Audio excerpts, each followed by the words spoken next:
தமிழ் சினிமால சின்ன திரையில அறிமுகமாகி அவரோட டேலண்ட் மூலமா பிரபலமானவர் தான் நடிகர் ரோபோ சங்கர். அதுக்கப்புறம் நிறைய படங்களுமே நடிக்க ஆரம்பிச்சாரு. அதுக்கப்புறம் அவர் நடிச்ச படங்கள் எல்லாத்துக்குமே மக்கள் மத்தியில நல்ல வரவேற்பு கிடைச்ச காரணத்தினால இப்போ முன்னணி காமெடி நடிகராகவுமே வலம் வந்துட்டு இருக்காரு. ஆனா அதுக்கு நடுவுல அவர் கொஞ்சம் உடம்பு சரியில்லாம போனதுனால கொஞ்ச நாள் சினிமா பக்கமே வராம இருந்தாரு. இப்ப திரும்பியுமே நடிக்க ஆரம்பிச்சிட்டாரு. இதே மாதிரிதான் இவரோட பொண்ணு இந்திரஜாவுமே பிகில் அப்படின்ற படத்து மூலமா தமிழ் சினிமால அறிமுகமாகி அவங்களுக்குன்னு சொல்லி மக்கள் மத்தியில தனி ஒரு ஃபேன் பேஸை கிரியேட் பண்ணிக்கிட்டாங்க.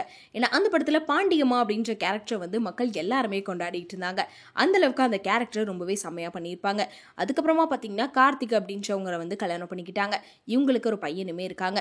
அது மட்டும் இல்லாம இவங்களுக்கு கல்யாணம் ஆனதுக்கு அப்புறமா 2 பேரும் யூடியூப் சேனல் ஓபன் பண்ணி அவங்களோட மேரேஜ் வீடியோஸ் அப்படின்னு சொல்லி நிறைய வீடியோஸை சோஷியல் மீடியாவில் அப்லோட் பண்ணிட்டே இருந்தாங்க. அது கொஞ்ச நாளைக்கு அப்புறமா ட்ரோல் கண்டென்ட்டா மாறி நிறைய பேர் அவங்கள ட்ரோல் பண்ணிட்டு இருந்தாங்க. அப்புறம் என்ன ஆயிடுச்சுன்னு கேட்டிங்கன்னா கொஞ்ச நாள் வீடியோஸ் எல்லாம் போடுறத ஸ்டாப் பண்ணிட்டு ஓகே இதுக்கப்புறம் இந்திரஜா வீடியோ போட மாட்டாங்க போல அப்படின்னு பார்த்துட்டு இருக்க நேரத்தில் அவங்களுக்கு பையன் பிறந்தோன்னா பையனை வச்சு நிறைய வீடியோஸ் போட ஆரம்பிச்சிட்டாங்க.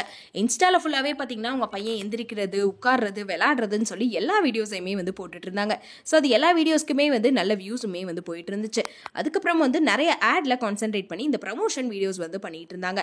அந்த மாதிரி தான் அவங்களோட 6 மாச குழந்தைய வச்சு ஒரு கம்பெனிக்கு போயிட்டு சின்ன வயசுலேயே அறிவுத்திறனை வளர்க்கறக்கான ஒரு பிராக்டிஸ் அப்படின்னு சொல்லிட்டு ஒரு வீடியோ போட்டிருந்தாங்க. அந்த வீடியோ சோஷியல் மீடியாவில் ரொம்பவே ஒரு பெரிய சர்ச்சையா மாறிடுச்சு அப்படின்னு சொல்லலாம். நிறைய பேர் என்ன உங்க குழந்தைய வச்சு இப்படி ப்ரமோஷன் பண்ணிட்டு இருக்காங்க அப்படின்னு சொல்லி இந்திரஜாவை செம்மையா திட்ட ஆரம்பிச்சிட்டாங்க. அதுக்கப்புறமா பாத்தீங்கன்னா இவங்க என்ன இப்படி குழந்தைய வச்சு சம்பாரிச்சிட்டு இருக்காங்க, இப்படி 6 மாச குழந்தைக்கு இந்த பிராக்டிஸ்லாம் தேவையா அப்படின்னு சொல்லி நெட்டிசன்கள் எல்லாமே கருத்து தெரிவிச்சிட்டு இருந்தாங்க. இந்த நிலையில இப்ப திரும்பியுமே இந்திரஜா ஒரு சிக்கல்ல சிக்கியிருக்காங்க. அதாவது தமிழ்நாட்டில் 20 ஆண்டுகளுக்கு முன்னாடி இருந்த குழந்தைகளோட அந்த சிந்தனை திறன் இப்போ குறைஞ்சிட்டு இருக்கு அப்படின்னு சொல்லி வீடியோல பேசியிருந்தாங்க. அந்த விஷயம் இப்போ ஒரு பெரிய சர்ச்சையாவே மாறிடுச்சு.